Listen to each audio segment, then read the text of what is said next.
देखो, आप जहाँ भी काम करोगे ना, तो आपको ये ध्यान रखना है कि कंपनियाँ लोन पे चलती है या फिर इक्विटी शेयर्स और प्रीफरेंस शेयर्स या डिबेंचर्स सेल करके पैसा इकट्ठे करती है। कंपनियों को फंड्स चाहिए, विदाउट फंड्स तो कंपनी रन नहीं कर सकती ना। या तो किसी से लोन लेगा, चाहे बैंक से लोन लेगा, चाहे फाइनेंशियल इंस्टीट्यूट से लोन लेगा, चाहे एनबीएफसी से लेगा, या फिर कोई प्राइवेट फाइनेंसर से लेगा, या फिर कोई जान पहचान की कंपनी होगी उनसे लेगा, या अपनी ग्रुप कंपनी से लेगा, सब्सिडरी से ले सकता है, होल्डिंग से ले सकता है। तो उनको लोन चाहिए। विदाउट फाइनेंस तो कंपनी रन नहीं कर सकती, क्योंकि day to day working capital चाहिए, रॉ मटेरियल परचेस करने के लिए पैसा चाहिए, डिस्पैच के लिए पैसा चाहिए, सैलरी चाहिए, मैनेजमेंट का फीस चाहिए, ठीक है ना। तो ऑफिस एक्सपेंसेस चाहिए, रेंट है, इलेक्ट्रिसिटी है, एडवर्टाइजमेंट मटेरियल चाहिए, एडवर्टाइजिंग के लिए, ब्रांड प्रमोशन के लिए पैसे चाहिए, डिस्ट्रीब्यूशन के लिए पैसे चाहिए। तो पैसे तो चाहिए। विदाउट फाइनेंस तो वर्किंग कैपिटल तो काम नहीं हो पाएगा। तो या तो वो इक्विटी शेयर्स इशू कर दे, इक्विटी शेयर्स इशू करके मतलब पब्लिक से पैसा इकट्ठे कर सकता है, लेकिन प्राइवेट कंपनी पैसा इकट्ठे नहीं कर सकती। प्राइवेट कंपनी कभी भी पब्लिक को इनवाइट नहीं कर सकती कि आओ हमारे शेयर्स में सब्सक्राइब करो। वो क्या कर सकती है, प्राइवेट प्लेसमेंट कर सकती है, या फिर जान पहचान के कुछ ग्रुप ऑफ पीपल, अपने जान पहचान के बंदों को शेयर्स इशू करके पैसा ले सकती हो प्राइवेट प्लेसमेंट के थ्रू, लेकिन पब्लिक को इनवाइट नहीं कर सकती। अगर कोई प्राइवेट लिमिटेड कंपनी है, प्राइवेट लिमिटेड कंपनी पब्लिक को इनवाइट नहीं कर सकती है, ठीक है। अगर पब्लिक लिमिटेड कंपनी है, पब्लिक लिमिटेड कहीं पब्लिक बोल कोई लिमिटेड कंपनी पब्लिक लिमिटेड नहीं लिखती है, लेकिन जब भी कोई कंपनी के लास्ट नेम पे, नेम के बाद लास्ट में एलटीडी लग जाता है या लिमिटेड लग जाता है, वो समझ लो पब्लिक लिमिटेड कंपनी है। फिर भी अगर कोई डाउट है तो आप जाके एमसीए पोर्टल में मास्टर डेटा में सर्च कर सकते हो। मास्टर डेटा कैसे सर्च करते हो वो भी दिखा दूंगा, पहले भी दिखा चुका हूँ, दोबारा दिखाऊंगा। मास्टर डेटा में जाके कंपनी का नाम लिखोगे तो कंपनी आ जाएगी, प्राइवेट लिमिटेड है या लिमिटेड है। ओके, तो पहले तो ये देखना है कि प्राइवेट लिमिटेड क्या पब्लिक को शेयर इशू कर सकती है। पब्लिक को शेयर इशू नहीं कर सकती है, ना ही प्रोस्पेक्टस छाप कर वो पब्लिक को इनवाइट कर सकती है कि हमारे शेयर्स में सब्सक्राइब करो। वो प्राइवेट प्लेसमेंट कर सकती है, ठीक है ना। जान पहचान के बंदों को शेयर इशू करके पैसा इकट्ठे कर सकता है, या फिर बैंक को लोन दे सकता है, या फिर किसी एनबीएफसी कंपनी से लोन ले सकता है अगर उसके पास कोई सिक्योरिटी है। अगर नहीं भी है तो अनसिक्योर्ड लोन हो सकता है। लोन मेनली जो है ना, लोन दो टाइप का मान लो आप, अनसिक्योर्ड लोन, सिक्योर्ड लोन। अब अनसिक्योर्ड लोन क्या होता है, अनसिक्योर्ड लोन में ना कोई सिक्योरिटी नहीं होता, बस गुड फेथ पे दिया गया लोन है, इसकी कोई सिक्योरिटी नहीं है, दिया दिया नहीं दिया नहीं दिया, ठीक है ना।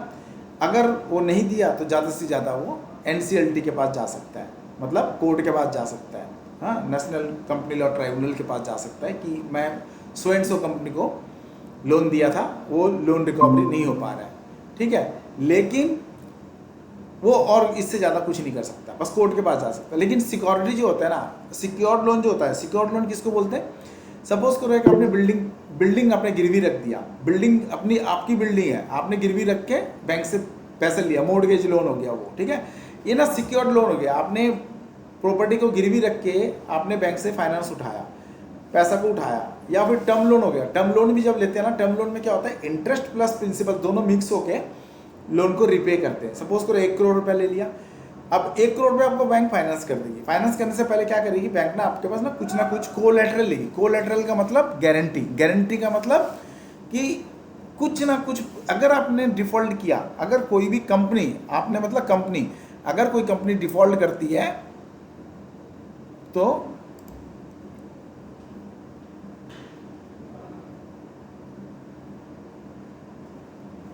अगर कोई कंपनी डिफॉल्ट करती है तो सबसे पहले क्या करना पड़ेगा, कंपनी डिफॉल्ट करती है तो एनसीएलटी के पास जा सकता है। अच्छा, सिक्योर्ड लोन में क्या होता है, सिक्योर्ड लोन में देखो कोर्ट के पास तो कभी भी किसी भी वक्त कोई भी जा सकता है। किसी को कोई इशू है क्या? No sir. करणवीर शर्मा, कोई प्रॉब्लम है आपको? समझ नहीं आ रहा मुझे। ओके ना, ठीक है। No sir. हाँ सर, ठीक है, गुड।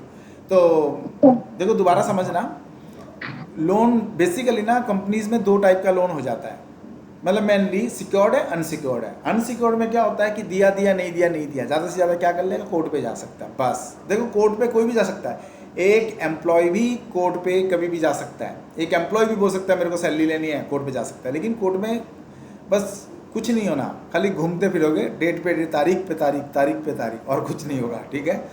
तो एनसीएलटी के बहुत फास्ट डिसीजन होता है, एनसीएलटी जो है ना बहुत आपको जल्दी डिसीजन देता है, लेकिन कंपनी रिलेटेड मैटर जो है ना वो एनसीएलटी में ही जाएगा, ठीक है, और वो सुनवाई भी बहुत जल्दी होती है।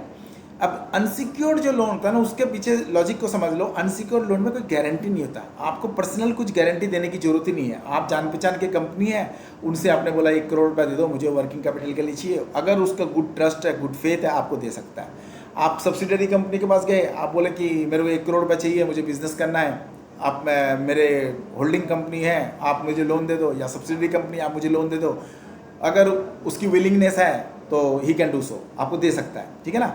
तो अनसिक्योर्ड लोन में कोई गारंटी नहीं होती, सिक्योर्ड लोन में गारंटी होती है। सिक्योर्ड लोन किस टाइप के लोन, सपोज करो बैंक से अपना टर्म लोन लिया, टर्म लोन को समझ लो। टर्म लोन क्या होता है, टर्म लोन बैंक ना आपको 1 करोड़ का आपको पहले वैल्यूएशन करेगी, आपको एक एसेट गिरवी दिखाना पड़ेगा, आपको सीएमए डेटा बना के देना पड़ेगा, आपको बैलेंस शीटें देनी पड़ेगी 2-3 साल की, उसके बाद आपको प्रोजेक्ट रिपोर्ट बना के देना पड़ेगा कि आपका बिजनेस का क्या एम क्या है, आपका कितना भी प्रॉफिट परसेंटेज चल रहा है, कितना परसेंटेज आप कमा रहे हो, आने वाले दिनों में आप कितना परसेंटेज कमाओगे 3 साल तक का, एक प्रोजेक्ट रिपोर्ट बना के बैलेंस शीट बना के उनको फाइल करनी पड़ती है।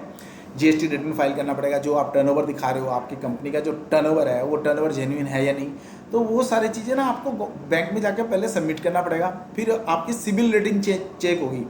देखो सिबिल रेटिंग कोई भी लोन पे ना वो चेक करेगा ही करेगा, आपको नहीं बताएगा। आप लोन कहीं भी अप्लाई कर लो, आपको कोई नहीं बताएगा I am going to check your CIBIL, लेकिन ये इंटरनल प्रोसेस है। विदाउट सिबिल चेकिंग आपको ना तो बैंक लोन देगा, ना ही कोई एनबीएफसी लोन देगा, ना ही किसी कंपनी को लोन मिलेगी, ना ही किसी पर्सनल बंदे को लोन मिलेगा। अगर आप सैलरीड हो ना, सपोज करो आप सैलरीड हो, अगर आपकी सैलरी 50,000 रुपये महीना है या 40,000 रुपये में महीना है ना, आपको आराम से घर बैठे किसी के पास जाने की जरूरत नहीं है। 3 महीने की सैलरी स्लिप दे दो, 3 महीने की 3 मंथ्स की सैलरी स्लिप, 3 मंथ्स की बैंक स्टेटमेंट दे दो कि हाँ पैसा आपके बैंक में डिपॉजिट हो रहा है, कंपनी से आ रहा है, उस कंपनी का नाम रिफ्लेक्ट होना चाहिए।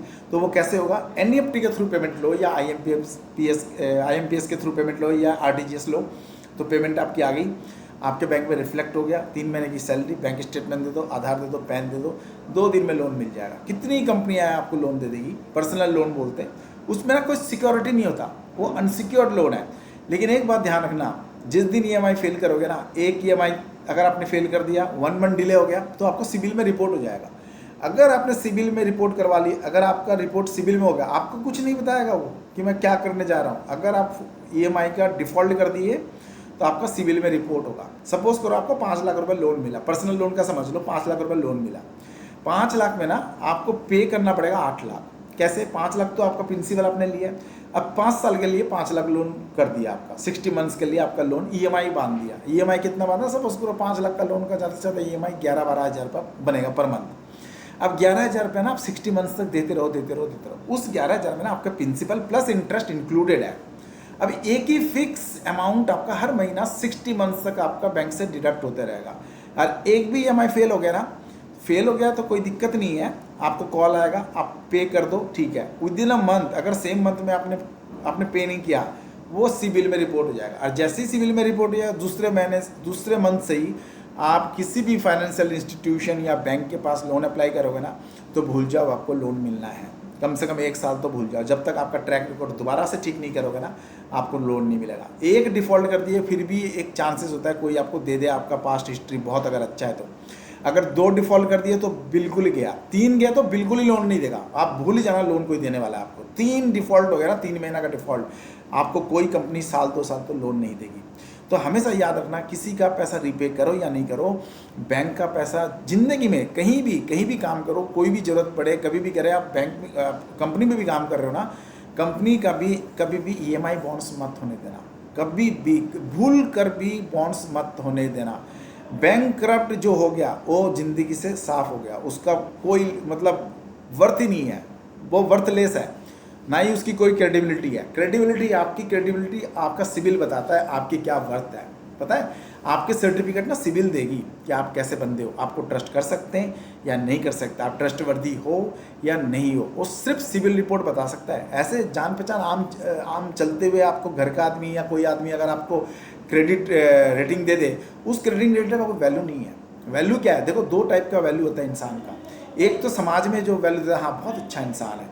एक होता है, एक आपको बैंकिंग के थ्रू आपको रेटिंग दिया गया, ये बहुत अच्छा है। वो रेटिंग कैसे देते हैं, सिविल स्कोर आपकी मेंटेन होती रहती है, आपकी सिविल स्कोर 3 डिजिट नंबर्स होता है, वो धीरे धीरे इंप्रूव होते रहती है, 700 800 अबव 800 चला जाता है। तो मतलब आप समझ लो आप बहुत अच्छे हो। 800 जिसका चला जाता है ना, समझ लो आप मतलब कोई भी बैंक आपको आंखें बंद करके लोन दे सकता है। यू आर ट्रस्टवर्दी, मतलब आपके लिए वो सोच लो कि वो ट्रस्टेड है। बस आपको ज़्यादा वो क्वेश्चन आंसर नहीं करेंगे, सिर्फ आपका डॉक्यूमेंट्री एविडेंस देखेंगे, आपको लोन दे देंगे। तो मेन बात ये है कि लोन जो होता है वो बताना चाह रहा था, अनसिक्योर्ड लोन होता है, सिक्योर्ड लोन है। ये पर्सनल लोन जो था ये अनसिक्योर्ड लोन है। वैसे कंपनियों को ना इंटर कॉर्पोरेट लोन जो होता है ना, जैसे एक कंपनी ने दूसरे को दिया, दूसरे ने तीसरे को दिया, टाटा ने रिलायंस को दिया, रिलायंस ने अमेजन को दिया, अमेजन ने फ्लिपकार्ट को दिया, ये सब ये इंटर कॉर्पोरेट लोन है। तो ये लोन में जो ना 99% जो है वो अनसिक्योर्ड ही होता है। इवन एनबीएफसी जो कंपनियां लोन देती है ना, देखो लोन दो बंदे दे सकते हैं, दो टाइप के इंस्टीट्यूट दे सकता है, एक तो बैंक दे सकता है या एनबीएफसी दे सकता है या इंटर कॉर्पोरेट दे सकता है। तो जो बैंकिंग जो आरबीआई के गाइडलाइंस पे चलता है वो बैंक और एनबीएफसी। एनबीएफसी मतलब नॉन बैंकिंग फाइनेंशियल ठीक है ना, कॉर्पोरेशन।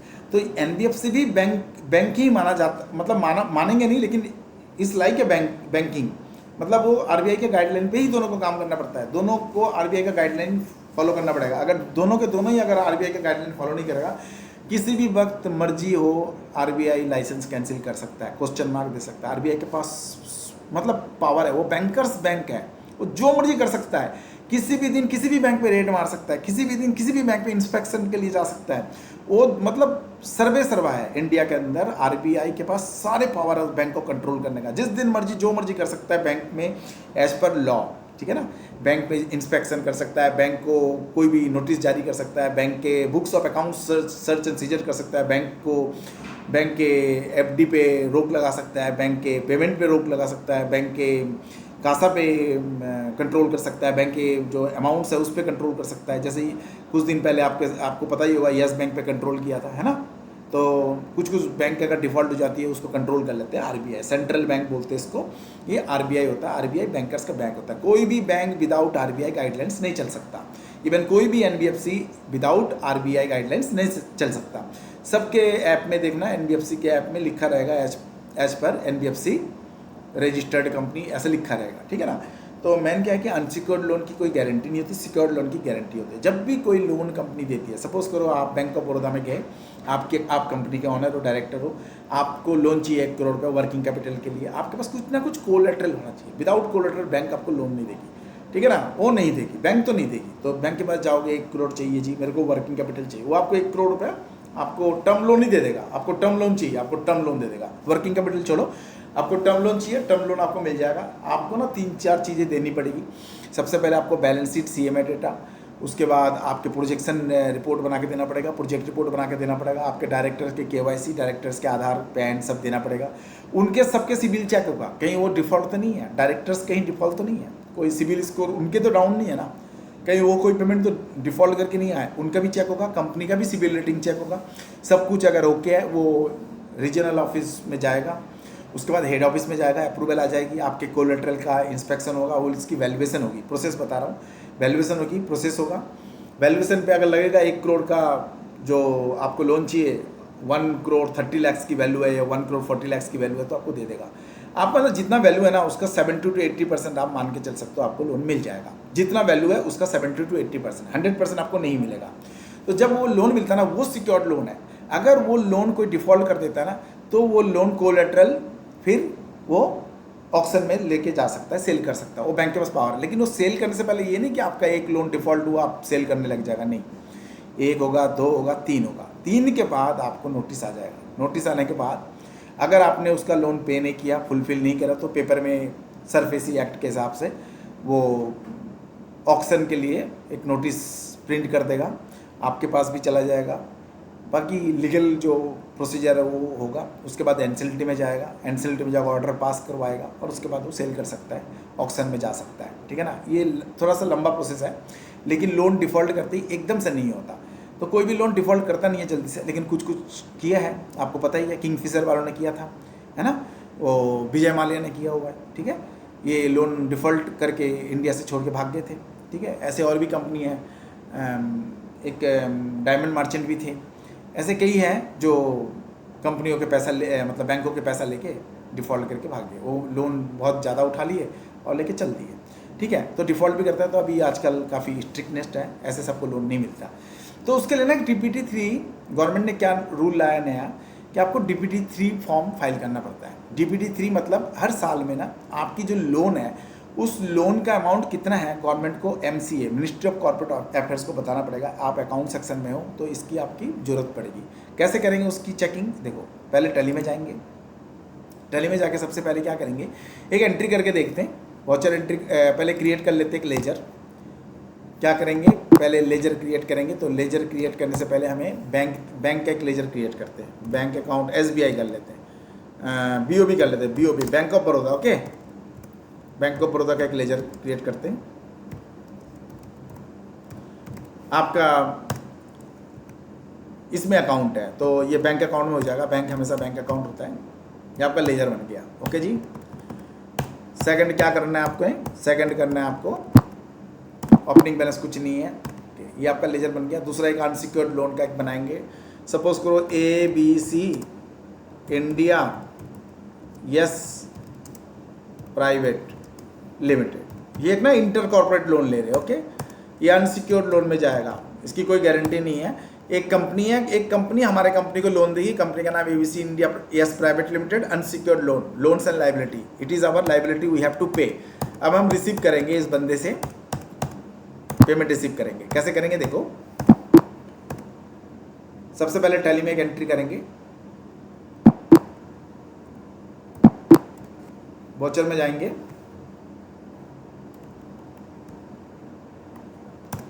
सबसे पहले रिसीव दिखा देते हैं इस बंदे से। कंपनी का नाम है ABC India yes private limited, ठीक है ना। इसको क्रेडिट कर देंगे। क्रेडिट कितने से कर देंगे, सपोज करो 1 लाख रुपए लोन लिया, 1 लाख रुपए लिया, 1 करोड़ भी हो सकता है। आपने इसको क्रेडिट कर दिया। डेबिट किसको करेंगे, बैंक को करेंगे। कौन सा बैंक, कोई भी एक बैंक का नाम होना चाहिए। तो अभी फिलहाल हमने बैंक ऑफ बड़ौदा खोला है, इसको डेबिट कर दिया। देखो, बैंक हमेशा डेबिट होता है। डेबिट बैलेंस मतलब हमें बैंक से लेना है। अगर बैंक स्टेटमेंट में क्रेडिट है तो बैंक बोल रहा है हमें आपको पैसा देना है, और हमारे अकाउंट्स में अगर बैंक का लेजर डेबिट है, इसका मतलब हमें बैंक से पैसा लेना है। कंसेप्ट को समझ लो। हमारे लेजर में एसेट है, तो बैंक में अगर पैसा है तो हम बैंक को डेबिट करेंगे। तो डेबिट मतलब डेबिट बैलेंस मतलब हमारे लेजर में हमें बैंक से पैसा लेना है। अगर बैंक के स्टेटमेंट में क्रेडिट बैलेंस है तो इट मीन्स कि बैंक बोल रहा है हमें आपको पैसा देना है। तो हम बैंक को डेबिट करेंगे क्योंकि हमें बैंक से लेना है, बैंक में डिपॉजिट हो रहा है, ये पैसा डायरेक्ट बैंक पे IMPS आ रहा है। तो RTGS लिख देता हूँ, IMPS NEFT लिख देता हूँ, NEFT ट्रांसफर फ्रॉम कंपनी का नाम ABC इंडिया। देखो, बहुत अच्छे समझना, आपकी लाइफ में ये बहुत काम आएगा। जो इजी ले रहा है मैं कुछ नहीं कर सकता, जो कुछ सीखना चाहता है इसको बहुत ध्यान से देखना और आगे इसको काम आएगा। वीडियो देखते रहना बार बार, तो आपका रिमाइंड रहेगा। NEFT ट्रांसपेरेंट बीइंग लिख देना इस पर, ठीक है ना भी लिखोगे तो कोई फ़र्क नहीं पड़ता, लिख दोगे तो अच्छी बात है। लेकिन यहाँ पे क्या करना, आप लिख दिए NIFT transparent from ABC India yes limited. ये कंपनी से आपको पैसा आया तो आपने इसको क्रेडिट कर दिया क्योंकि इसकी आपकी लाइबिलिटी है। You have to pay to him, you have to pay to ABC India private limited, है ना। इस कंपनी को आपको पे करना है। जब भी करेंगे, आपके जो भी उनके साथ एग्रीमेंट है, आप जाने 1 साल बाद करो चाहे 5 साल बाद करो, आपकी एग्रीमेंट है। अब बैंक ऑफ बड़ौदा को लेना, डेबिट कर दिया। अब इसकी एंट्री रिसिप्ट में चला गया। अब देखते हैं इसकी एंट्री हुआ कि नहीं। अब हम लोग लेजर में जाएंगे, अकाउंट्स बुक में जाएंगे। अकाउंट्स बुक में जाके हम देखेंगे लेजर में देखते हैं ABC के लेजर देखते हैं पहले तो। ABC India yes private limited, देखो जी 1 लाख रुपए हमारा ABC इंडिया में क्रेडिट है। देखो, ये क्रेडिट बैलेंस है।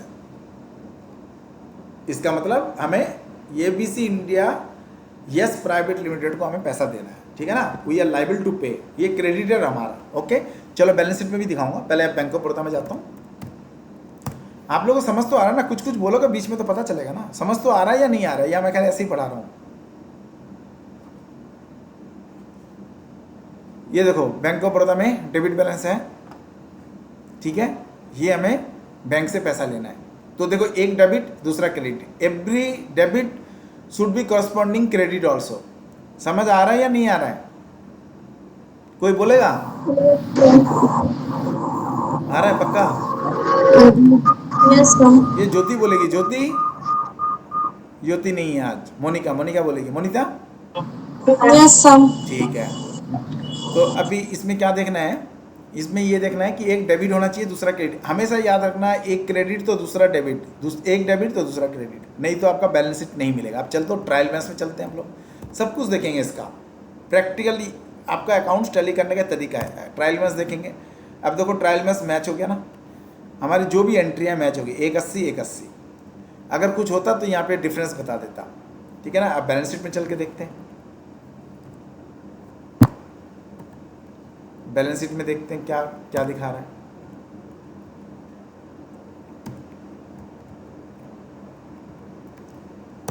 बैलेंस शीट में देखो कोई डिफरेंस नहीं है। अगर कुछ डिफरेंस होता ना तो यहाँ पे ओपनिंग बैलेंस जो है ना, यहाँ पे ना ये डिफरेंस लिखता है, डिफरेंस इन ओपनिंग बैलेंस, ऐसा कुछ लिखा आता, कुछ भी यहाँ पे कुछ ना कुछ आता। अगर प्रॉफिट एंड लॉस का आइटम होता तो वहाँ लिखता, लेकिन यहाँ डिफरेंस कुछ नहीं है। इसका मतलब ये एकदम ठीक है। प्रॉफिट एंड लॉस में 80,000 है, करंट एसेट्स में 1 लाख, 1 लाख लोन लाइबिलिटी में, 80,000 करंट लाइबिलिटी में। अब क्यों है, इसके पीछे लॉजिक को समझो।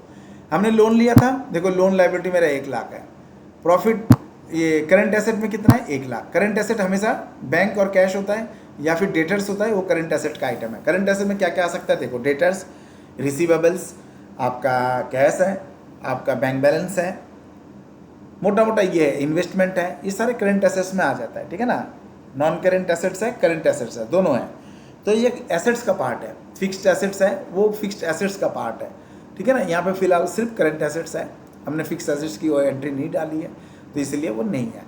तो देखो एक ना बैंक से हमें पैसा लेना था 1 लाख, ये बैंक अकाउंट में डेबिट आ गया। अगर आपको इसकी एंट्री देखनी है तो इसको ऐसे करके जा सकते हो, अंदर अंदर जाके देख सकते हो, यहीं से देख सकते हो सब कुछ, पूरे एंट्री तक जा सकते हो। देखो एंट्री तक चले गए।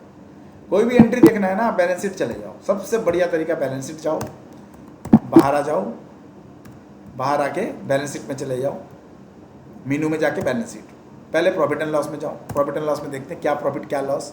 देखो इनडायरेक्ट एक्सपेंसेस, डायरेक्ट हमने एक्सपेंसेस कर दिया। जॉब वर्क में 35,000 रुपये खर्च किया, प्रोफेशनल सर्विसेज को CA को फ़ी दिया हमने, CS को दिया होगा, तो ये हमारा खर्चा हो गया। जब खर्चा हुआ तो लॉस हो गया ना। इनकम तो कुछ है नहीं। इनकम कैसे होता, इनकम अगर कुछ सेल होता, टर्नओवर होती तो इनकम होता ना। इनकम कुछ है ही नहीं यहाँ पे, ना सेल ना परचेज, सीधा सीधा खाली खर्चा है कंपनी चलाने के लिए। नया कंपनी है तो खर्चा ही होना है, तो इसीलिए नेट लॉस हो गया। जो एक्सपेंसेस है that should be counted as a loss, ये लॉस है। अगर हमारा सेल होता इधर और इधर परचेस होता तो माइनस प्लस करके जो भी प्रॉफिट आता वो हमारा प्रॉफिट हो जाता। लेकिन यहाँ पे सेल और परचेस का कोई रोल ही नहीं आया, सीधा सीधा बस खर्चा किया नेट लॉस आ गया, खर्चा किया नेट लॉस हो गया। अब हम बैलेंस शीट में जाएंगे, कोई एसेट है, चलो बैलेंस शीट में देखते क्या एसेट है। अभी फिलहाल हमारा ना जो ओपनिंग बैलेंस PL दिखा दिया 80,000 रुपया, ये लॉस है तो इस साइड में आया, प्रॉफिट होता तो इस साइड में आता, PL का बैलेंस इस साइड में आ जाता, क्रेडिट साइड में, ठीक है ना, ठीक है। और अगर लॉस है तो इस साइड में आ गया, ठीक है। तो अगर एक बाई चांस अगर हमारा कोई एसेट नहीं होता ना तो ये जीरो दिखाता, लेकिन हमारा एसेट है। करंट क्या एसेट है हमारा, बैंक में बैलेंस है, वो एसेट है हमारा। बैंक की जो कैश है ना, बैंक का जो बैलेंस है वो हमारा एसेट है। देखो 1 लाख रुपये हमारा बैंक में है, ये हमारा एसेट हो गया, करंट एसेट, ठीक है ना। और लोन क्या है, ये वाला लोन है, ये लोन है। क्या लोन है, अनसिक्योर्ड लोन है, ठीक है ना। कैसे पता, ये ग्रुप में पता चल गया। देखो ग्रुप में पता चल, देखो कैसे पता चलेगा, लोन में देखो क्या है, अनसिक्योर्ड। सिक्योर्ड होता तो सिक्योर्ड लिखा रहता, बैंक से लेते तो सिक्योर्ड लिखते, बैंक से नहीं है तो अनसिक्योर्ड। बैंक बिना सिक्योरिटी का लोन देगा ही नहीं। चाहे कार लोन भी लोगे ना तो वो अपने आप में ही वो सिक्योर्ड लोन हो जाता है। कार लोन खुद में ही अपने आप गिरवी रखी जाती है। अगर आप 3 EMI फेल कर दोगे कार उठा के ले जाएगा। अगर आप कोई मशीन लिया आपने, वो भी अपने आप में ही सिक्योर्ड लोन हो जाएगा।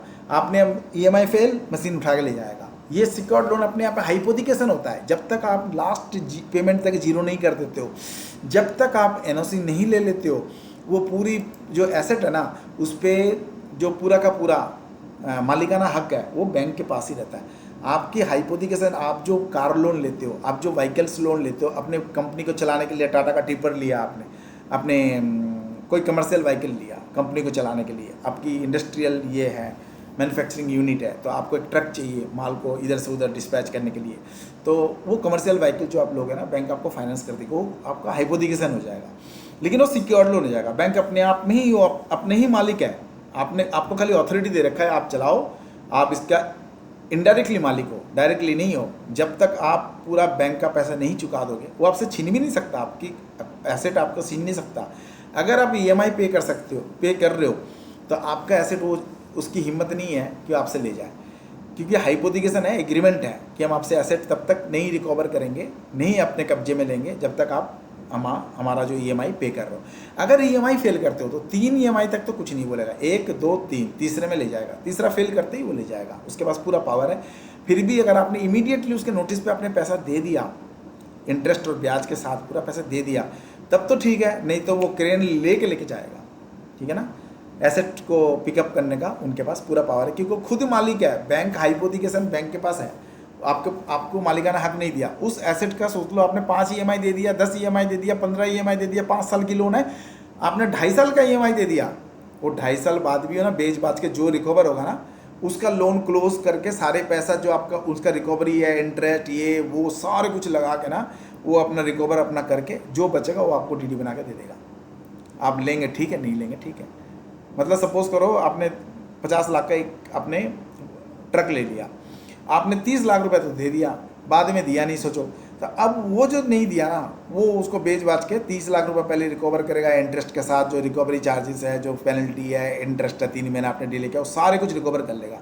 उसके बाद सोच लो उसकी रिकवरी आ गई, उसके पास 40 लाख रुपये आ गया सपोज करो, तो कितना बचा? 10 लाख बचा। 10 लाख में कुछ खर्चा वर्चा काट लेगा, 8 लाख रुपये आपको रिफंड कर देगा। मतलब उसका रिकवरी करने के बाद अगर बचेगा तो आपको देगा, अगर नहीं बचेगा तो आपको कुछ नहीं देगा, ठीक है ना। आप जो है उनसे एक लेटर ले सकते हो कि ये एसेट जो है उनके कब्जे में चला गया, लेकिन आपकी सिविल खराब हो जाएगा, सिविल में रिपोर्टिंग हो जाएगी। या तो उनको तुरंत लोन क्लोज कर दो, जैसे ही सेल हुआ उसी टाइम साइन वाइन करके उसको क्लोज कर दो, पैसा लेके उनको क्लोज कर दो, तो आप सिविल रिपोर्ट खराब नहीं होगा, सिविल में रिपोर्टिंग नहीं होगी, वो लोन क्लोज हो जाएगा। हमेशा क्या कोशिश क्या करो, लोन क्लोज कराने का, ना कि सेटलमेंट कराने का, ना कि क्रेडिट कार्ड का सेटलमेंट, लोन का सेटलमेंट कभी मत कराना, नहीं तो सिविल खराब हो जाएगा। इसको हमेशा क्लोज कराया करो, लोन क्लोज होना चाहिए, ओपन नहीं होना चाहिए, ठीक है। तो इसमें क्या होता है कि आपने एंट्री करना है टैली में एंट्री कर दिया। अब आप ना साल के एंड में 31 मार्च के बाद आपको देखना है कि आपके कंपनी में लोन क्या है। आप जाओगे, किस में जाओगे? आप सपोज करो आप बैलेंस, ये मीनू में गए, मीनू में जाकर बैलेंस शीट चेक करोगे। कैसे लोन चेक करोगे? बैलेंस शीट क्लिक किए, बैलेंस शीट क्लिक करने के बाद लोन आइटम में देखोगे कितना आपका लोन है। 1 लाख जैसे ऐसे 10 लाख भी लोन हो सकता है। आप इस लोन को देखो कितना है। अब सोचो 1 लाख का लोन है, एग्जाम्पल के लिए 5 लाख हो सकता है, 10 पार्टियों का हो सकता है, 50 पार्टियों का भी लोन हो सकता है, सीरियली आपके पास आ जाएगा, ठीक है। अब क्या करना, आपने ना 31 मार्च जैसे ही क्लोज होगा ना, मार्च के बाद अप्रैल में जून, 1 क्वार्टर टाइम रहता है, 30 जून तक टाइम रहता है, 30 जून तक, कभी कभी टाइम एक्सटेंड कर देता है। जैसे इस बार टाइम एक्सटेंड किया है, इस बार टाइम 31 जुलाई तक कर दिया, कल लास्ट डेट है, 1 महीना एक्स्ट्रा दिया है। इनकी मर्जी होती है, मिनिस्ट्री ऑफ कॉर्पोरेट अफेयर्स का अगर मर्जी होगी तो वो एक्सटेंड कर देते हैं, लगता है काम का प्रेशर है CA के पास तो कर देंगे। तो 30 जून तक डेडलाइन होता है, कभी कभी डेट एक्सटेंड हो जाता है। 30 जून तक आपको DBT 3 फाइल करना पड़ता है। DBT 3 कैसे हम लेंगे, चलो देख लेते हैं। MCA V3, पहले MCA V2 था, अब MCA V3 आ गया। MCA V3 में जाना, MCA V3 करना, इसमें लॉगिन करना है। इसमें लॉगिन करने के लिए आपको साइन अप भी कर सकते हो। अगर आपके पास साइनिंग नहीं है, ओके कर दो इसको, यहाँ पे साइन अप कर सकते हो, अपना डिटेल बना लो। Login to V2 filing, register, अगर आपने रजिस्टर करोगे तो आप यहाँ पे ये खुल जाएगा और अपना डिटेल आप रजिस्टर करा सकते हो, ठीक है ना। अब रजिस्टर कैसे करोगे? As a registered user, as a business user. Suppose करो कोई कंपनी में काम कर रहे हो, एज ए बिजनेस यूज़र करना चाहते हो, रजिस्टर्ड यूज़र करना चाहते हो, वो आपकी मर्जी है, आप देख लेना, वो आप रजिस्टर करा सकते हो। अभी जैसे रजिस्टर्ड यूज़र कर दो, इंडिविजुअल कर दो, तो भी आप अपना पैन नंबर डाल के नेक्स्ट करके रजिस्टर कर सकते हो, ठीक है ना। और अगर आप रजिस्टर्ड है, वैसे तो सब जगह रजिस्टर्ड होता ही है, हर कंपनी में कहीं भी जाओगे आपका एक ID बन जाएगा। कुछ नहीं है, ID बनाना 2 मिनट का काम है। इस पर जैसे आप Gmail में अकाउंट खोलते हो, वैसे यहाँ पे बिजनेस यूज़र है तो बिजनेस यूज़र का रोल डाल देना, या प्रोफेशनल हो तो CA हो तो CA डालना, CS हो तो CS डालना। फिर प्रोफेशनल नंबर मांगेगा, आपका मेंबरशिप नंबर होता है ना, हर CS का ना एक प्रोफेशनल मेल वो होता है, नंबर होता है, मेंबरशिप नंबर।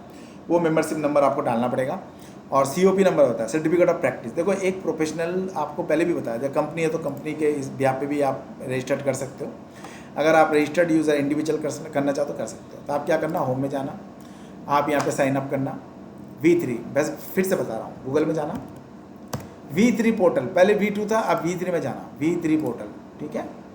V3MCA लिखना, लिखते ही ये खुल जाएगी। देखो MCA.gov.in, ठीक है ना, ये खुल गया। हमारे PM साहब दिख रहे है ना। मन की बात 30 जुलाई को है, आज ही तो है मेरे ख्याल से 30 जुलाई, हाँ 11 AM हो चुका है, ठीक है ओके। तो ये गवर्नमेंट का पोर्टल है ओके। यहाँ पे क्या करना, साइन अप करना। मेरे पास लॉगिन ID पासवर्ड है, मैं करके देख लेता हूँ कैसे करेंगे V3 फाइलिंग।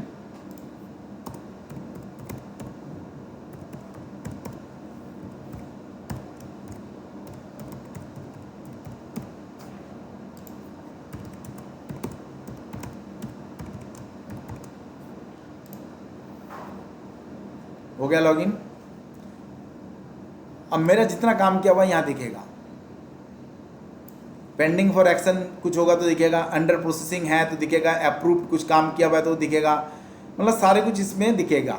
जो भी मैं देखना चाहूँ मैं दिखेगा, अगर मैं क्लिक करूँ दिखेगा। अब फिलहाल मेरे को ना DPT3 फॉर्म फाइल करना है। अब DPT3 फॉर्म किस लिए है आपको अभी बता दिया, फिर से बताऊँगा।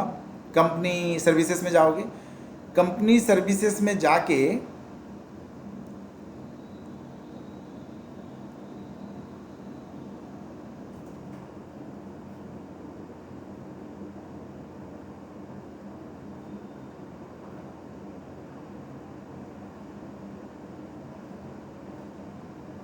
कंपनी ई फाइलिंग, हाँ कंपनी ई फाइलिंग में जाना है, कंपनी ई फाइलिंग में जाना है।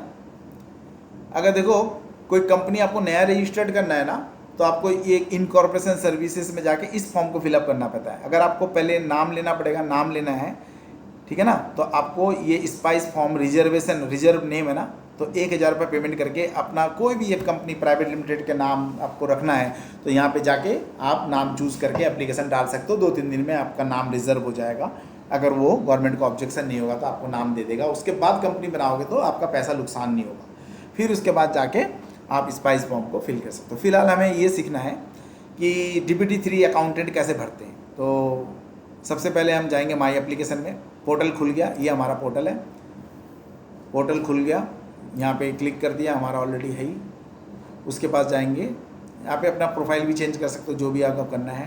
फिर माई एप्लीकेशन में जाऊँगा, MC सर्विसेज में जाऊँगा, सॉरी MC सर्विस में जाके कंपनी ई फाइलिंग में जाऊँगा। कंपनी ई फाइलिंग में जाके डिपॉजिट रिलेटेड फाइलिंग, देखो डिपॉजिट रिलेटेड फाइलिंग में जाके ये DPT3 में जाना है, रिटर्न ऑफ डिपॉजिट, ठीक है। रिटर्न ऑफ डिपॉजिट क्लिक करना।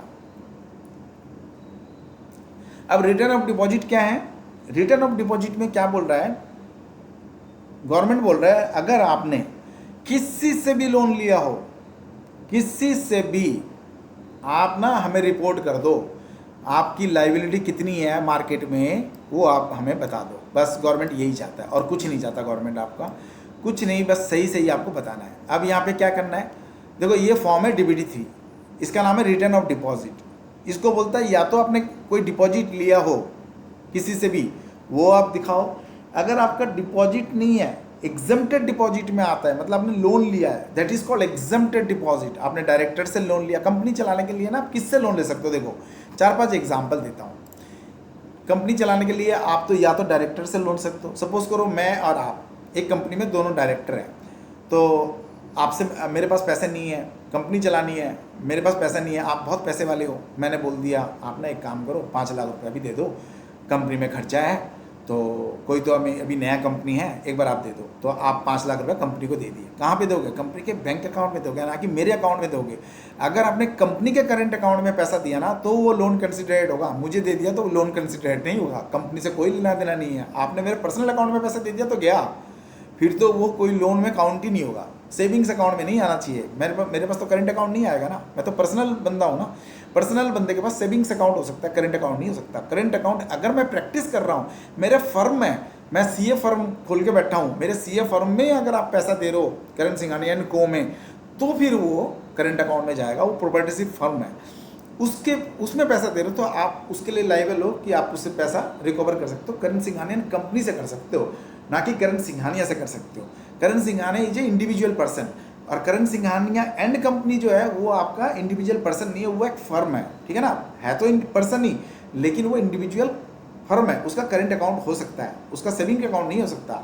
अगर वो फर्म है तो उस करेंट अकाउंट खोल के ही आप डील कर सकते हो, ठीक है ना। करेंट अकाउंट, सेविंग्स अकाउंट में पर्सनल पैसे की लेन देन होती है, बिजनेस की अकाउंट के जो भी पैसे की लेन देन होती है वो सेविंग्स नहीं करेंट अकाउंट के थ्रू होती है।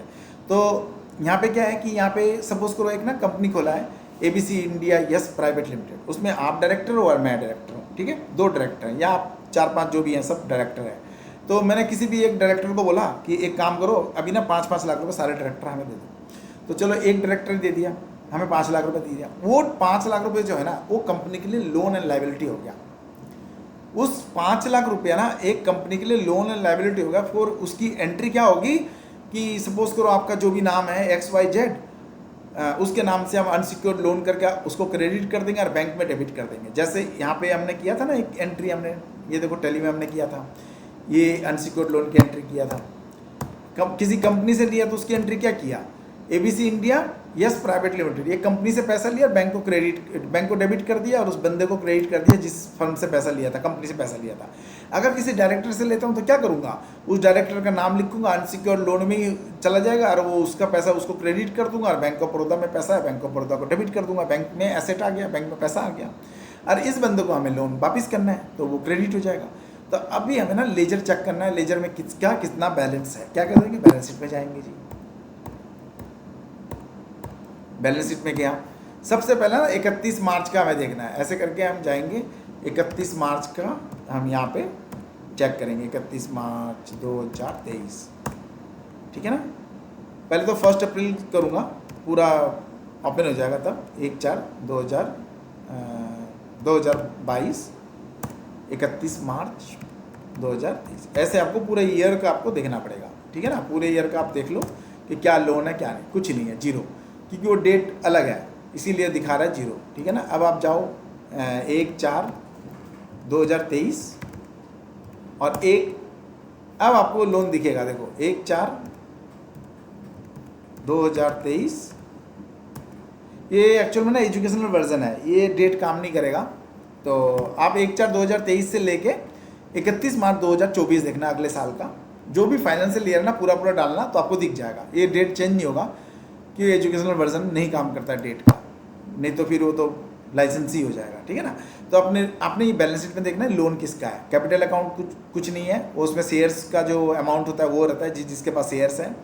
करेंट लायबिलिटी या कस्टमर्स का अकाउंट होता है, फिर भी आप देख लेना, ठीक है ना। कोई कस्टमर्स का 365 दिन से ऊपर तो आपका स्टैंडिंग नहीं है बैलेंस, अगर है तो उसकी भी रिपोर्टिंग करनी पड़ेगी। अगर किसी कस्टमर से आपने एडवांस लिया हो तो, अगर किसी कस्टमर से आपने एडवांस लिया है और जो 1 साल तक पड़ा हुआ है तब आपको रिपोर्टिंग करनी पड़ेगी, 1 साल से इसका पैसा हमारे पास स्टैंडिंग है। फिलहाल हम लोन के बारे में देखना चाहते हैं तो लोन में जाना, कोई लोन है, हाँ जी 1 लाख रुपया, किसका है वो आपको पता चल गया। आप अंदर जाएंगे तो आपको पता लग गया ABC का है, ओके जी। कब आया नहीं आया, ठीक है। अब 1 तारीख को आया, 1 अप्रैल 2023। तो आप ना 1 साल के एंड में कैसे रिपोर्टिंग करोगे, ये DPT3 में जाओगे आप, DPT3 में जाओगे आप। यहाँ पे क्या करोगे, सबसे पहले कंपनी का नाम सर्च करोगे, कोई भी नाम आप कंपनी का सर्च करो जिस कंपनी के नाम से आप करना चाहते हो। तो सपोज करो लिस्ट टाइल करना चाहते हो, एक एग्जांपल लिस्ट टाइल कर दिया। अब कोई कंपनी ना इसमें अगर होगा तो आएगी। There is an issue with service, ये पोर्टल हमेशा ही ऐसे ही चलता है, काफ़ी दिनों से डिस्टर्ब कर रहा है, फिर भी देखता हूँ दोबारा ट्राई करके। ये आ गया जी, ठीक है ना। जैसे सर्च करोगे ना तो अगर नहीं होता है तो थोड़ा सा आगे बढ़ जाना, सर्च करोगे तो ये नंबर आ गया, सीन नंबर सब ऑटोमेटिक भर लिया, देखो सारी चीज़ें ऑटोमेटिक भर गया, ओके ना। देखो ईमेल आईडी भी आ गया, एड्रेस आ गया, सब कुछ आ गया। अब क्या करना है, यहाँ पे बहुत मेन चीज़ क्या है, यहाँ पे देखना है रिटर्न ऑफ डिपॉजिट और particulars of transaction by a company not considered as deposit. मतलब एक तो डिपॉजिट आ गया, अगर आपने डिपॉजिट लिया हो तो डिपॉजिट है, अगर आपका डिपॉजिट नहीं है, return of deposit and particulars of transaction by a company not considered as deposit, then you have to click second button, ठीक है ना। आप इसको क्लिक करोगे।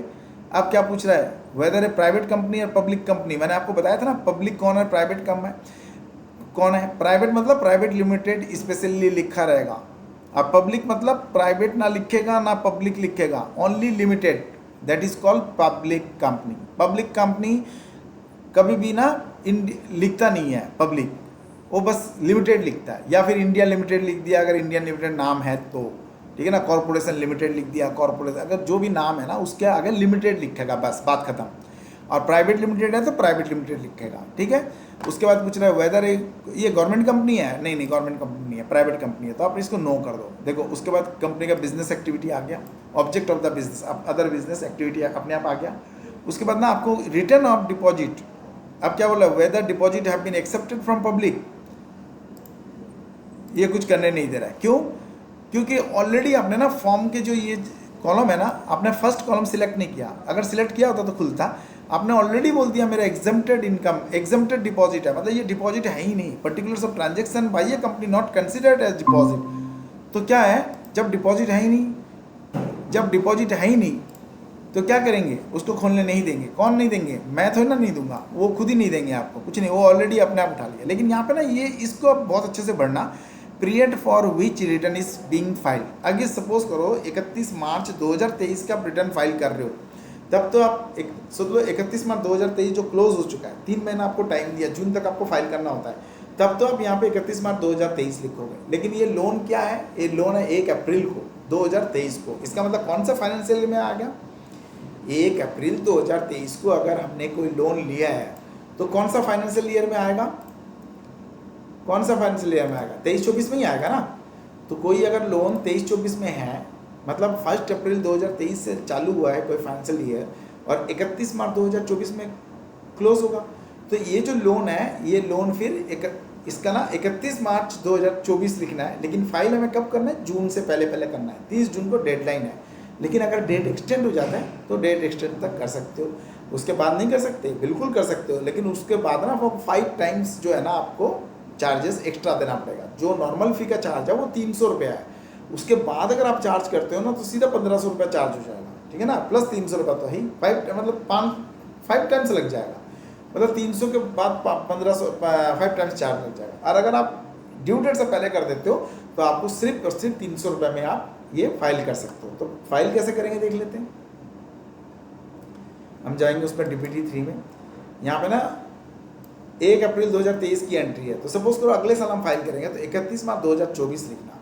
लेकिन फिलहाल मैं वो उठाएगा नहीं अभी, इसीलिए मैं 31 मार्च 2023 ही लिख रहा हूँ। उसको मान लेता हूँ कि 1 अप्रैल 2022 की एंट्री है वो, और मैं मार्च क्लोजिंग पे इसकी एंट्री भर रहा हूँ। तो अब ना 31 नहीं, ये डेट गलत हो गया, हमने लिखना मार्च, मतलब आपकी बुक्स क्लोजिंग जिस दिन है वो डेट लेना है, जिस दिन particular period for which return is filed.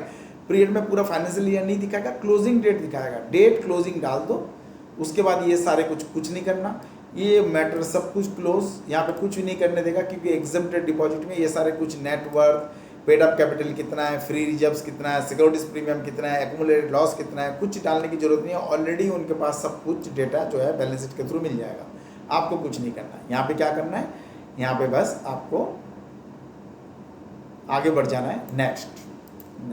अब ये फॉर्म खुल जाएगा, सेकंड पोजीशन। अब ये फॉर्म में क्या है, देखो 4 स्टेप है, 1 2 3 4। फर्स्ट स्टेप में कंपनी इन्फॉर्मेशन। अब अदर डिटेल में क्या भरना है कि आपने लोन कब लिया, किससे लिया, क्या लिया। फर्स्ट कॉलम क्या, ओपनिंग बैलेंस। ओपनिंग बैलेंस मतलब 1 अप्रैल 2023 को कोई बैलेंस है क्या, और 31 मार्च 2023 को क्या बैलेंस, सॉरी 1 अप्रैल 2022 को क्या बैलेंस है, 31 मार्च 2023 को क्या बैलेंस है, पूरे फाइनेंशियल ईयर का ओपनिंग बैलेंस। कोई अगर ड्यूरिंग द एडिशनल आपने लेन देन कुछ किया तो वो लिया है तो वो कर दो, और रिपेड किया है तो वो यहाँ पे डाल दो, और एनी अदर एडजस्टमेंट कुछ है तो ठीक है, क्लोजिंग बैलेंस है तो यहाँ ऑटोमेटिक उठा लेगा। ये करोगे ना, ये वाला कॉलम पूरा करोगे तो ये अपने आप क्लोजिंग बैलेंस दिखा देगा। पहले ओपनिंग लोगे, जब ओपनिंग बैलेंस पिछले साल का जो ओपनिंग होके आ रहा है वो ओपनिंग कितना है, एडिशनल कोई उस साल में लोन लिया तो कर दो, नहीं तो 0 हो जाएगा। रीपेड अगर 1 लाख में 50 रीपे कर दिया तो 50 लिख दो, 50 क्लोजिंग बैलेंस अपने आप आ जाएगा, कोई एडजस्टमेंट नहीं है तो 0। अब किस कॉलम में करेंगे, ये आपको कॉलम पढ़ना पड़ेगा। किससे लोन लिया, सेंट्रल गवर्नमेंट से लिया, any amount receive from government, no.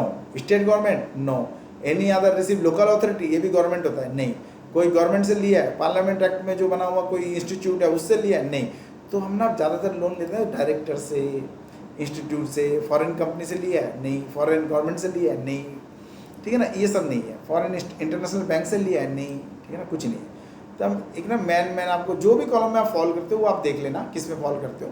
फिलहाल हमें किस में जाना है, एक ना ज़्यादातर क्या होता है, देखो any amount receive by the company from any other company, इसमें जाएगा ये वाला लोन, ये लोन ना इसमें जाएगा।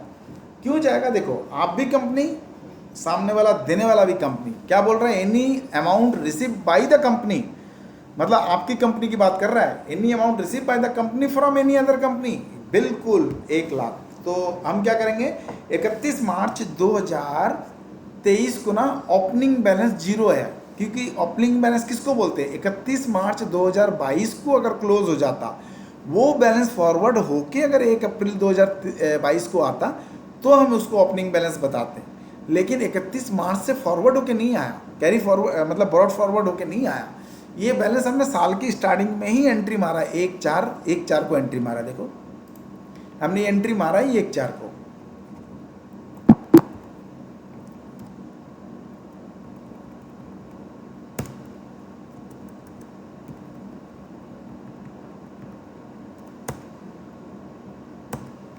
देखो ये एंट्री कब मारा, 1/4/2023 को।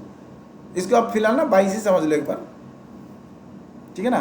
तो आप 1/4/2022 को अपने सपोज करो एंट्री मारा, तो आपकी ओपनिंग तो उठ के नहीं आया ना कोई, पिछले साल से अगर कोई बैलेंस ब्रॉड फॉरवर्ड हो के आया तो मैं उसको ओपनिंग मानूंगा।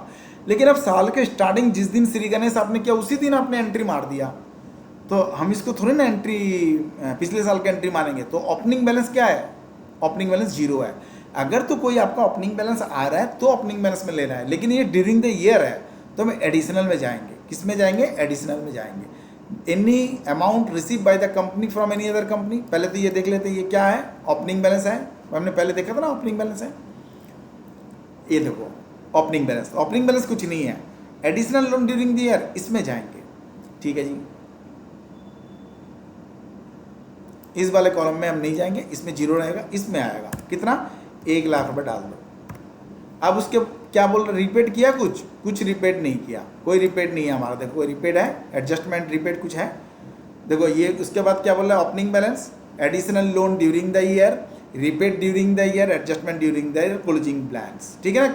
क्लोजिंग बैलेंस में आपका अमाउंट अपने आप ऑटोमेटिक उठा लिया, जब भी आपने यहाँ पे कुछ नहीं भरा तो उठा लिया। अगर आपने यहाँ पे 50,000 रिपेड दिखाओगे तो आपका 50,000 बैलेंस अपने आप कम हो जाएगा, देखो हो गया ना, 50,000 कम हो गया। अगर आपने कुछ नहीं किया तो 0 कर दो, आपका क्लोजिंग बैलेंस सेम है एज पर बैंक अकाउंट, जो भी आपका बैलेंस दिखा रहा है वो आ रहा है। तो आपने रिपेड सिपेड कुछ नहीं किया, ये हो गया काम खत्म यहाँ पे। अब ना आपको एक कॉलम और करना पड़ेगा, एक काम और क्या करना पड़ेगा, इस पर ना एक आगे वाला पोर्शन में देखना पड़ेगा आगे क्या बोल रहा है। तो उसके लिए ना हमें नीचे एक बार जाना पड़ेगा, इस कॉलम में आना पड़ेगा। देखो सबसे पहले ना इसको समझ लेना DPT 3 को अच्छे से। फर्स्ट था ओपनिंग बैलेंस, उसके बाद था एडिशनल लोन। तो हमने ओपनिंग बैलेंस तो लिया नहीं था, पीछे से कोई आया नहीं, तो हमने एडिशनल लोन में ले लिया। एडिशनल लोन मतलब ड्यूरिंग द ईयर जो ट्रांजेक्शन हुआ, रिपेड कुछ है नहीं है, एनी अदर एडजस्टमेंट कुछ नहीं है। तो क्या क्लोजिंग बैलेंस, क्या है क्लोजिंग बैलेंस तो आ गया। अब क्या बोल रहा है, एजिंग ऑफ लोन, एजिंग मतलब एज कितना है, जो लोन है ना उसकी एज कितना है, 1 साल से नीचे का है या इक्विवेलेंट टू 1 साल है या लेस देन 1 ईयर, जो भी है। अगर 1 साल के नीचे का 1 दिन का भी है तो हम इस कॉलम में लेंगे। अगर 1 से 3 साल का मतलब एजिंग है, मतलब जो लोन को 1 साल निकल चुका है और 3 साल के अंदर है, 1 साल से 3 साल की एज हो गई है ना, न्यू बेबी बोर्न 1 साल सपोज करो उसका हो गया कंप्लीट और 3 साल के अंदर है तो वो 1 से 3 के अंदर आएगा, ठीक है ना। और जो लोन आपका 3 साल एक्सपायर हो चुका है, 3 साल से ज़्यादा का लोन है, loan outstanding more than 3 years, बस ये 3 कॉलम है। यहाँ पे जिसमें भी आप फॉल करते हो ना उसमें फिलअप कर दो। आप किस में फॉल करते हो, आपका फॉल जो है यहाँ पे 1 लाख जो है वो कर रहा है लेस देन 1 ईयर। क्यों, 1 साल कंप्लीट कहाँ हुआ, 1 साल इक्वल टू 1 ईयर, मतलब पूरा फाइनेंशियल ईयर ही दे दिया। ये 1 साल पूरा इक्वल टू 1 ईयर है। ये loan outstanding for less than और इक्वल टू 1 ईयर। तो 1 अप्रैल को चालू किया, 31 मार्च को रिटर्न फाइल कर रहे हो तो आपका 1 साल का ये लोन हो गया, पूरा 1 साल क्लोजिंग हो गया। तो इक्वल टू 1 ईयर बोल दिया। एक दिन भी ट्रांजेक्शन हुआ है ना, 1 अप्रैल को चालू हुआ, 1 अप्रैल 2022 को ट्रांजेक्शन हुआ और आपने 31 मार्च 2023 को ये रिटर्न फाइल कर रहे हो तो आपका ना इक्वल टू 1 ईयर हो गया। तो आप ना इस लोन को इक्वल टू 1 ईयर में डाल दो, ठीक है ना। अगर 1 से 2-3 साल का होता तो आप उसमें डालते, 3 साल से ऊपर का होता तो उसमें डालता। आप यहाँ पे ना 1 लाख लिख दो, यही सेम अमाउंट लिख दो, 10 लाख, ये अमाउंट हो गया आपका 1 लाख। ये 1 लाख लिखने से क्या हो गया, ये शो कर रहा है कि ये जो है ना कॉलम, ये इक्वल टू 1 ईयर में आ गया। देखो ये इक्वल टू 1 ईयर में आ गया। अब आपको नेक्स्ट में जाने देगा। देखो आपका ये एंट्री पूरा हो गया, ठीक है ना, ये इक्वल टू 1 ईयर में ये आ गया आपका, ठीक है। तो फर्स्ट कॉलम क्या था, ओपनिंग बैलेंस, उसके बाद एडिशनल लोन। तो ओपनिंग बैलेंस मेरा कुछ ब्रॉड फॉरवर्ड होकर आया नहीं था। अगर ये पिछले साल का लोन होके ब्रॉड फॉरवर्ड होकर आता तो यहाँ पे ओपनिंग बैलेंस लिखता, फिर एडिशनल कुछ लिया होता तो वो लिखता। अगर कुछ साल में कुछ बीच में पे किया, हो ही सकता है ना, लोन लिया तो पे भी किया होगा, तो कुछ पे किया होगा तो वो लिखता, कोई एडजस्टमेंट है तो वो लिखता। क्लोजिंग बैलेंस अपने आप रिकैलकुलेट करके बताता है। अब 1 साल से ऊपर का है तो 1 से 3 साल में लेते हैं। अगर ब्रॉड फॉरवर्ड होके आया है कोई लोन तो ऑब्वियसली 1 से 3 साल के अंदर आएगा तो उसमें लेते हैं, और अगर 3 साल से ऊपर का है तो लास्ट वाले कॉलम में लेते हैं। और अगर करंट फाइनेंशियल ईयर का कोई ट्रांजेक्शन है तो इक्वल टू 1 ईयर में ही लेंगे, ठीक है ना। अब आ जाओ आप नीचे, आपकी ये अमाउंट जो है ना शो करेगा इस वाले कॉलम पे, इस वाले कॉलम पे शो कर रहा है। देखो ये आपका 1 ईयर के अंदर जो है, ये वाला 1 ईयर के अंदर जो है इसमें शो कर रहा है। देखो ये आपका शो कर रहा है, ओके। आपका क्लोजिंग बैलेंस ये है, ये आपने लोन लिया ये ड्यूरिंग द ईयर, पे कुछ नहीं किया, एडजस्टमेंट कुछ नहीं है, ये आपका लोन का पूरा पूरा अमाउंट क्लोजिंग आ गई। ये आपका 1 साल का एजिंग बताया, एजिंग बताना जरूरी है। अब आपको नेक्स्ट जाना पड़ेगा।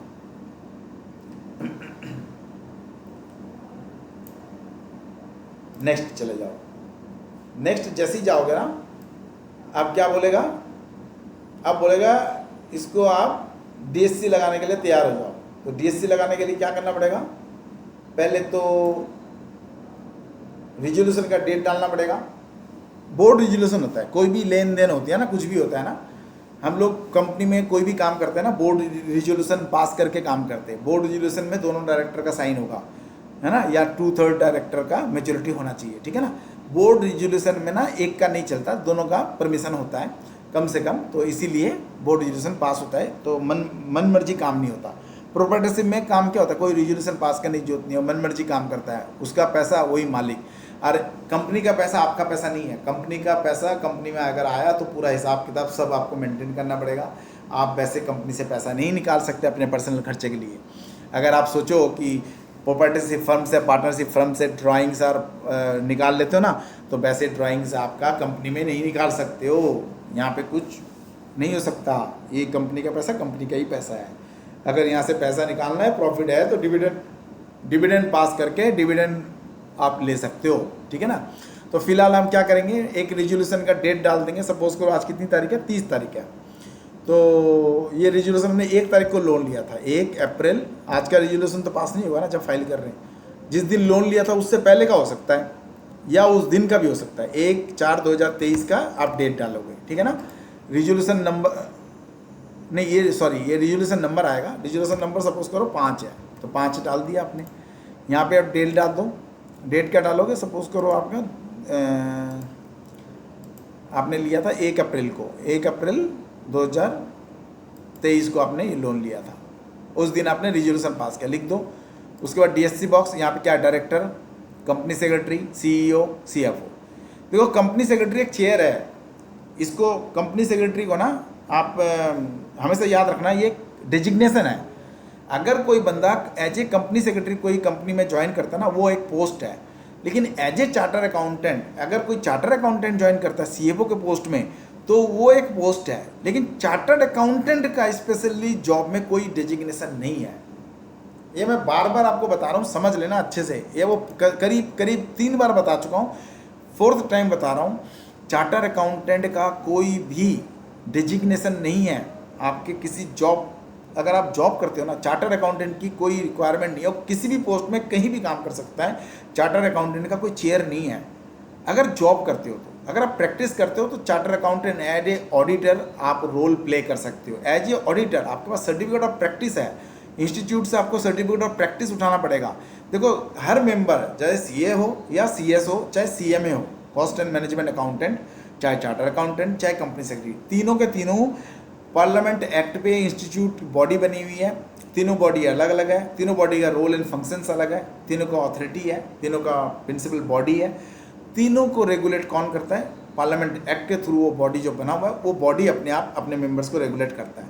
तो जो पास आउट हो जाते हैं ना, जो पास कर जाते हैं, वो मेंबरशिप नंबर लेते हैं। चीज़ को समझ लो, मेंबरशिप लेने के बाद वो जॉब कर सकते हैं या इधर प्रैक्टिस कर सकते हैं। तो मेंबरशिप नंबर तो सबके लिए मास्ट है।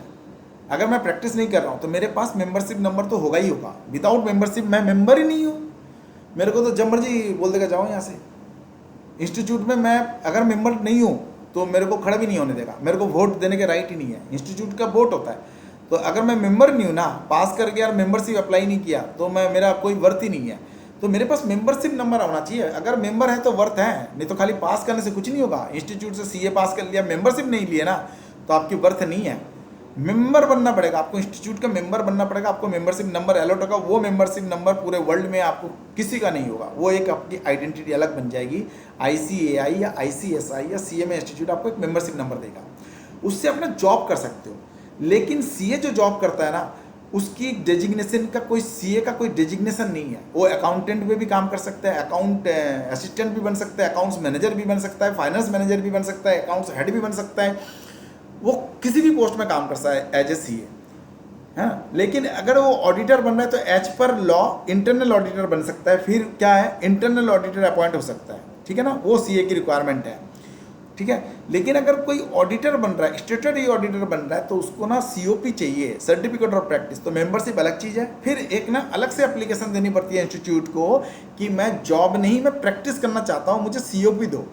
CS को भी COP लेना पड़ता है, CA को भी लेना पड़ता है, इवन CMA को भी लेना पड़ता है। जब तक COP नहीं लेगा वो फिर प्रैक्टिस नहीं कर सकता। प्रैक्टिस मतलब आप खुद का अपना प्रैक्टिस कर रहे हो, बिजनेस कर रहे हो। जैसे डॉक्टर अपना डिस्पेंसरी खोल कर बिजनेस करता है, जॉब नहीं कर रहा है, चेंबर खोल लिया, आओ जी पेशेंट आओ, सबको देख रहा है। उसके पास ना सर्टिफिकेट ऑफ प्रैक्टिस होता है। CA के पास होता है, CS के पास होता है, CMA के पास होता है। जैसे एडवोकेट बार काउंसिल का मेंबर होता है, तब जाकर कोर्ट में प्रैक्टिस कर सकता है। कोर्ट में जज के सामने खड़े होने, जज साहब के सामने खड़े होने के लिए ना आपको बार काउंसिल का मेंबरशिप चाहिए। विदाउट बार काउंसिल का मेंबर, देखो जज साहब के सामने खड़े होकर कुछ बोलने के लिए आपके पास एडवोकेट इन रिकॉर्ड होना चाहिए। अगर आप कुछ भी पिटीशन दे रहे हो ना किसी क्लाइंट के बिहाफ पे, एडवोकेट इन रिकॉर्ड अगर आप होगे तो ही आप जज साहब के सामने खड़े होकर आप बात बोल सकते हो। या आपका अपना केस है तो आप जा सकते हो जज साहब के सामने, क्रिमिनल सूट हो या सिविल सूट हो, आप अपना प्लेंट को लेके जा सकते हो, अपने बात लेके जज साहब के सामने आप एप्लीकेशन दे सकते हो। फिर आपको जज साहब बोलेंगे कि आपको लीगल काउंसिल चाहिए, तो सरकारी वकील दे देते हैं। अगर आपके पास कोई वकील नहीं है या आपके पास खर्चा करने की ताकत नहीं है तो सरकारी वकील दे देंगे, या उनके बिहाफ पे कोर्ट खुद ऑर्डर दे देगी कि सो एंड सो पर्सन आपके बिहाफ पे एडवोकेट हो सकता है। वो लीगल वहाँ पे वो होता है, सेल होता है, आपको एडवोकेट मिल जाएगा। वो आपको प्रे करना पड़ेगा, आपको प्रेयर पे आपको हेल्प मिल जाएगी कोर्ट से। कोर्ट हमेशा हेल्पफुल है पूरे सिटीजन के लिए, ठीक है ना। अगर आपके पास प्राइवेट एडवोकेट है तो वो ना बार काउंसिल से मेंबर, बार काउंसिल से रजिस्टर्ड मेंबर होना चाहिए, तभी वो जज साहब के सामने खड़े होकर आपके केस में एडवोकेट इन रिकॉर्ड लिख के प्लेंट को फाइल कर सकता है। आपके बिहाफ पे जो भी बात करेगा जज आपका ही बात समझेगा। आप उस प्लेंट पे एडवोकेट के थ्रू जो बात बोलोगे ना कोर्ट को, कोर्ट ये मानेगा वो आप बोल रहे हो, तो आपके बिहाफ पे वो एडवोकेट बोल रहा है। एडवोकेट इन रिकॉर्ड, इसीलिए वो एडवोकेट इन रिकॉर्ड होना चाहिए, बार काउंसिल का मेंबर होना चाहिए। अगर वो कुछ गलत करेगा तो उस पर लीगल एक्शन ले सकता है, वो उनकी पैनल प्रोविज़न है। बार काउंसिल में कंप्लेंट करने से एडवोकेट के ऊपर भी एक्शन लेते हैं, वो उनके एडवाइजरी और डिसिप्लिनरी एक्शन जो है, बहुत सारे प्रोसेस है, उसमें कंप्लेंट करना पड़ता है। अगर कोई एडवोकेट गलत करता है या कुछ मिसगाइड करता है या आपको लगता है कि नहीं आपके साथ नाइंसाफ़ी हुआ, तो आप क्लेम कर सकते हो। आप बार काउंसिल में जाके किसी भी एडवोकेट का कंप्लेंट कर सकते हो। लेकिन आपकी सुनवाई क्या है, क्या आपके पास एविडेंस है, वो सारे कुछ आपको देना पड़ेगा। तो आप जो बोल रहे हो ना, वो आपका एडवोकेट अगर जज साहब को कुछ भी बोल रहा है तो कोर्ट मान लेगा आप बोल रहे हो, आपकी एप्लीकेशन है तो आप बोल रहे हो। तो जो भी फैसला होगा, आप जो भी आप सुनेंगे, जो भी आर्गूमेंट होगी, जो भी एविडेंस होगा, वो एडवोकेट के थ्रू होगा, ना कि आपके थ्रू। क्योंकि आपको लीगल नॉलेज नहीं है, इसीलिए कोर्ट आपको कंसिडर नहीं करेगा, आपके एडवोकेट के थ्रू आपको सुनेगा, ठीक है। तो वैसे ही आपका क्या है, यहाँ पे ना सर्टिफिकेट ऑफ प्रैक्टिस अगर कोई है, CS उस कंपनी में बैठा है तो CS साइन कर सकता है, CS इज ए चेयर। लेकिन कोई अकाउंट्स ऑफिसर है तो वो CA का चेयर नहीं है, वो सिर्फ चार्टर अकाउंटेंट ही है और वो जॉब कर रहा है, तो उसकी साइन यहाँ पे मायने नहीं रखता। अगर CFO है तो ठीक है, CFO है तो वो साइन कर सकता है। तो किस किस की साइन चाहिए देख लो। डायरेक्टर वो KMP है, ये KMP है, की मैनेजरियल पर्सन, कंपनी एक्ट में बोलता है की मैनेजरियल पर्सन KMP, इसका साइन चाहिए, इसका DSC चाहिए, मैनेजर चाहिए, मैनेजर का DSC चाहिए, कंपनी सेक्रेटरी एक चेयर है, इसका चाहिए, CEO होता है चीफ एग्जीक्यूटिव ऑफिसर, ये है तो ये भी KMP है, इसका भी साइन चाहिएगा। अगर कोई CFO है तो CFO चार्टर अकाउंटेंट भी हो सकता है, कोई MBA फाइनेंस भी CFO हो सकता है, कोई जरूरी नहीं है कि CFO चार्टर अकाउंटेंट ही हो सकता है। लेकिन इंडस्ट्री का प्रैक्टिस है कि एक CA को ही चार्टर अकाउंटेंट 99.99% कंपनियां बनाती है। वो इसलिए बनाती है कि उनको पास फाइनेंशियल और अकाउंटिंग दोनों का नॉलेज बहुत अच्छा से है, उनको कमांड बहुत अच्छा होता है, इसीलिए ज़्यादा बड़ी बड़ी कंपनियां CFO चार्टर अकाउंटेंट को चूज़ करती है। और अगर कोई कंपनी सेक्रेटरी चूज़ करेगी तो वहाँ पे ना एक्सक्लूसिव वो मेंबर होना चाहिए ICSI, the institute of company secretaries of India. उसका अगर कोई मेंबर नहीं है, वहाँ से कोई अगर पास नहीं किया, उसका अगर मेंबर नहीं है तो वो कभी भी कंपनी सेक्रेटरी किसी भी कंपनी में नहीं बन सकता, क्योंकि सेबी बोलता है मैं जो भी सुनूंगा, जो भी कंप्लायंस की जवाबदेही लूँगा वो कंपनी सेक्रेटरी से लूँगा, ना कि मैं डायरेक्टर से लूँगा। तो कंपनी सेक्रेटरी जो है ना वो पूरा कंप्लायंस का हेड होता है। इसीलिए जब इशू आती है ना तो सबसे पहले पब्लिक इशू आने से पहले प्रोस्पेक्टस में सबसे पहले ये दिखाना पड़ता है आपकी कंपनी सेक्रेटरी कौन है, और उस कंपनी सेक्रेटरी का बाकायदा स्टॉक एक्सचेंज के थ्रू इंटरव्यू होता है। कंपनी अपॉइंट करती है तब तो इंटरव्यू होता ही है, लेकिन जब कोई पब्लिक इशू आती है ना मार्केट में तब भी उसकी इंटरव्यू एक्सचेंज लेते हैं। जिस एक्सचेंज में आपकी शेयर्स इशू लिस्टेड होगी ना वो एक्सचेंज आपकी इंटरव्यू लेंगे CS का। अगर वो CS अगर उसके एक्सचेंज रिप्लाई नहीं दे पाता है कुछ क्वेश्चंस का, उसको बोल देगा आउट, इनको आउट करो। डायरेक्टर बोल देगा मैं पब्लिक इशू आपकी शेयर्स को मैं लिस्टेड होने ही नहीं दूंगा जब तक आप CS को चेंज नहीं करते हो। ऐसे होता नहीं है, कोई ऐसा बेवकूफ़ तो है नहीं कि CS पास किया तो उसको LODR का या फिर MCA का कंप्लायंसेस का उसको नॉलेज ही नहीं है। बहुत ज़्यादा हार्ड एंड फास्ट क्वेश्चन नहीं पूछते, जनरल क्वेश्चन पूछते, ठीक है ना। तो जो उसके बेसिक प्रोफेशनल में आता है वही क्वेश्चन पूछते हैं। अगर वो रिप्लाई नहीं दे पाएगा ना तो एक्सचेंज बोल देगा CS चेंज करो, ठीक है ना। तो CS चेंज करना पड़ेगा तभी वो स्टॉक एक्सचेंज में लिस्ट होगा, और अगर जवाब दे दिया तो बोल देगा ओके, अप्रूव कर देगा, फिर वो स्टॉक एक्सचेंज में लिस्ट हो जाता है। स्टॉक एक्सचेंज में लिस्टिंग के बारे में कभी डिस्कस करेंगे। फिलहाल DBT3 में क्या करना है, डायरेक्टर के साइन लगाते हैं। सपोज करो डायरेक्टर लिख दिए यहाँ पे, अब डायरेक्टर का DIN नंबर लिखना पड़ेगा। अब DIN नंबर सपोज करो 0 से 0 1 2 3 4 5 6 ऐसा ही कुछ है, लिख दिए। अब ना नेक्स्ट जाओगे, जैसे ही नेक्स्ट जाओगे ना यहाँ पे आपका देखो ये आ जाएगा रिव्यू का, ये रिव्यू आ गया, ये रिव्यू कर लिया। अब जैसे ही रिव्यू कर लिया आपने, ये रिव्यू के लिए आ गया, देखो ये रिव्यू होगा यहाँ पे। ये बोल रहा है फॉर्म को रिव्यू कर लो, चारों कॉलम फिल कर दिया, company information, other details, attachment और ये रिव्यू एंड सबमिट। रिव्यू हो गया। गवर्नमेंट ऑफ इंडिया क्या बोल रहे हैं जी, MCA बोल रहे हैं जी ओके फॉर्म को सबमिट कर दो। बस जैसे ही सबमिट करोगे DSC मांगेगा, एक छोटा सा टोकन होता है, छोटा सा एक टोकन होता है, उस DSC जैसे लगाओगे साइन अपने आप क्लिक होकर आ जाएगा। और ये सबमिट करते देखो, ये सबमिट मैं नहीं कर सकता क्योंकि हमने अपना काम कर दिया पहले। अगर मैं इसको सबमिट करूँगा तो फिर DSC मांगेगा और वो दूसरा फॉर्म अपलोड हो जाएगा। तो सबमिट करते ना DSC मांगेगा, बस DSC को आप सॉकेट लगा दो, लगा के बस उसको क्लिक करते ही वो DSC लग जाएगा। लगने के बाद फॉर्म को अपलोड कर देना। यहाँ पे अपलोड का कॉलम है ही, आपने देख लिया था पहले। अपलोड का यहाँ पे बैक जाते हैं, अपलोड का कॉलम मिल जाएगा। जैसे आप जाओगे ना यहाँ पे अपलोड, ये आपको अपलोड मिल जाएगा। जैसे आप DSC लगाओगे ना अपलोड अपने आप खुल जाएगा। बस वहाँ पे ना अपलोड कर देना और आपका फिर 300 रुपये के पेमेंट के लिए गेटवे खुल जाएगा। आपको 300 रुपीज़ पेमेंट करना है बस, ठीक है ना। ये रहा, ये चूज़ फाइल। अगर ये है ना, अगर ये आपका ऑप्शन है तो कुछ चूज़ करोगे। अगर आप डिपॉजिट लिया है तो आपको ट्रस्ट DD वो लगाना है, लेकिन आपका अटैचमेंट कुछ लगेगा नहीं क्योंकि आपने डायरेक्टर से लोन लिया या आपने इंटर कॉर्पोरेट लोन लिया है, तो यहाँ पे कुछ नहीं लगेगा। आपने खाली यहाँ पे DSC लगाना है और सबमिट करना है। सबमिट कर दोगे DSC खुल जाएगा, DSC लगा दोगे, बस उसके बाद 300 रुपये पेमेंट का गेटवे अपने आप आ जाएगा। पेमेंट कर दो, बस बात खत्म, ठीक है। अब किसी को कुछ प्रॉब्लम है, कुछ समझने में बाकी है या रिपीट चाहिए तो बताओ। ये बहुत इंपॉर्टेंट चीज़ है, ये आपको एज ए अकाउंटेंट अगर आप काम करोगे ये आपको हर साल आपको ये फेस करना पड़ेगा, आपको करना पड़ेगा। अनसिक्योर्ड लोन और सन्डी क्रेडिटर, ये हर अकाउंटेंट के लिए बहुत इंपॉर्टेंट टॉपिक है। हर दिन आपका डायरेक्टर ना एक नया चीज़ पूछेगा सन्डी क्रेडिटर से और लोन से। ये देखो कितना लोन बच गया, कितना लोन है, किसका है, कब से है, सन्डी क्रेडिटर कब कौन कौन है, किस किस को पैसा देना है, उसकी एजिंग रिपोर्ट बनाओ, कितना पैसा बाकी है, किस किस का बाकी है, कब बिल आया था, कितना दिन का पेमेंट बाकी है, कितना बाकी है, किस पार्टी का कितना बाकी है। आपको MIS रिपोर्ट बनाना पड़ेगा एक्सेल में। तो ये आपको रेंडम काम करना पड़ेगा। तो ये आपको दोनों चीज़ें ना हमेशा आपको लेके चलना पड़ेगा। इसको याद रखना, ये अनसिक्योर्ड लोन, सिक्योर्ड लोन, ये सारे लोन का जो एंट्रीज है ना ये ऐसे होता है। और ये हमेशा आपको जरूरत पड़ेगा। और आपको DPT-3 का फाइलिंग का भी पता होना चाहिए कि कैसे हम रिपोर्टिंग करते हैं। आप खुद कर सकते हो एज अकाउंटेंट। अगर आपने ये भी कर लिया, अगर आपने किसी इंटरव्यू में बोल दिया, CV में लिख दिया मुझे DPT-3 आता है, और आपने सच में आता है, अगर आपने करके दिखा दिया ना, आप 60-70 हज़ार का, मेट्रोपॉलिटन सिटी में 60-70 हज़ार का अकाउंटेंट हो, ठीक है जी। बहुत बड़ा अमाउंट आपको मिलेगा, क्योंकि आपको अकाउंट्स का, टैक्सेशन का और कंप्लायंसेस का नॉलेज है। DPT-3 बहुत ही इंपॉर्टेंट टॉपिक है, हर अकाउंटेंट को जानना चाहिए, ठीक है। किसी को कोई इशू है तो बताओ, नहीं समझ में आया तो दोबारा क्लास दूंगा इसका थर्सडे को, और समझ में आ गया तो ठीक है, नहीं तो रिकॉर्डिंग देख लेना। अब का class Thursday Friday Saturday Sunday होगा। किसी को कुछ पूछना है बताओ प्लीज़।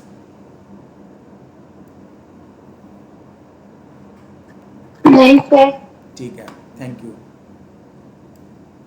एंड कर रहा हूँ मैं, ठीक है। ठीक है सर।